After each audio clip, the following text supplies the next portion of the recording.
Bon ben moi c'est Jaspy, je suis né en 81 dans le Jura. Bon c'est un peu bizarre pour un Jurassien de se retrouver en Guyane, mais bon j'ai un parcours un petit peu compliqué. Mes parents bougeaient beaucoup quand j'étais jeune, donc j'ai atterri en Guadeloupe très rapidement. Je suis resté 7 ans là-bas, j'ai découvert un petit peu toutes les saveurs qu'on peut retrouver dans les Antilles. Sympathique, la chaleur, l'ambiance, la plage, la mer, les filles, tout ça c'était frais quoi. Après bon comme je vous l'ai dit on a bougé, on est retourné en métropole où j'ai passé après 5 ans de ma vie. Ça c'était à peu près dans les années 89, juste avant le cyclone Nigo, tu vois. Je sais pas, c'est comme si c'était un signe, c'était écrit, on devait partir juste avant le truc et on a eu de la chance quand même, tu vois. On arrive en France, à Grenoble, donc là j'étais déjà un peu dans la musique déjà. Non, j'étais plus blond déjà, j'étais blondinet quand j'étais petit, tu sais, et franchement c'était marrant quand même de voir que maintenant, bon, quand je suis arrivé en France, mes cheveux ils sont devenus bruns, d'origine espagnole, ça s'oublie pas. Donc voilà, et puis bon, j'écoutais déjà un peu de musique, mais bon, c'était plus sur le rock, un peu plus à Guns N' Roses, parce que bon, à l'époque c'était Terminator 2 qui donnait, donc moi je kiffais la musique de la fin, et donc c'est comme ça que j'ai accroché. Et puis après, bon, ben je suis plus descendu dans le sud, et donc là, non, pas trop quand même.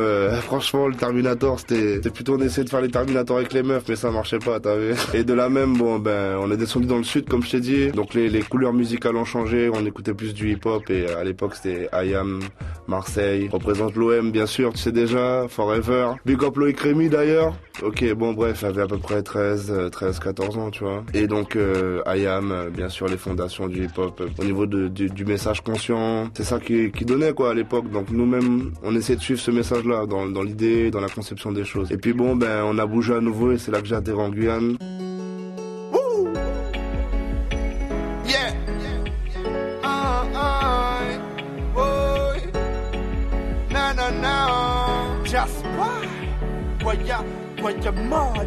Chaque monde a son mission, dans Jaja Nation. Donc 97, on arrive là, 54, très bien joli, commence à voir la vie, tu vois. Quand je te dis la vie, c'est la vie. Bref, mais bon, voilà, j'ai commencé à écouter du reggae, du dancehall, j'ai découvert Beenie Man. À l'époque, il y avait Patra qui donnait déjà, donc qui donnait encore, parce que c'est date de 92, 93, Patra, et bon, Sexy Girl, c'est déjà envie de regarder ses clips et kiffer la musique, quoi, tu vois.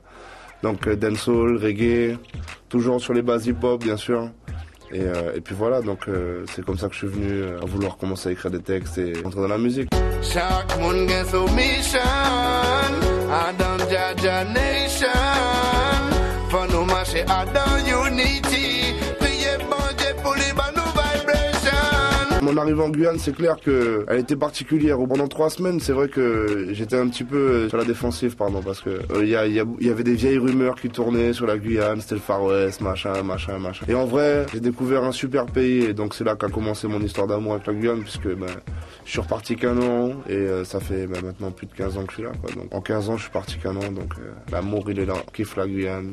Ses habitants, sa mixité, les délires qu'on peut avoir en Guyane, même si l'eau elle est pas bleue, moi, je m'en fous, c'est pas ça qui compte, tu vois. Les gens ils sont sains quand même, ils ont de l'habitation ici, c'est vrai. La culture guyanaise m'a marqué par rapport à la famille, quoi. C'est des liens très proches, très serrés, il y a de très grandes familles, des familles très nombreuses dans ce sens-là. Les gens sont proches les uns des autres, même si c'est vrai qu'on trouve des problèmes comme dans toutes les petites communautés, les gens qui parlent mal, tout ça, machin. Mais il y a toujours quelqu'un pour te donner une force. Et c'est ça aussi qui a fait que la Guyane est rentrée dans mon cœur, quoi. C'est pas comme la métropole où chacun est dans son monde, chacun vit pour soi et s'en fout de la gueule de... Voilà, on trouve toujours quelqu'un sur qui on s'attend pas, qui va te donner la force, et c'est frais, quoi.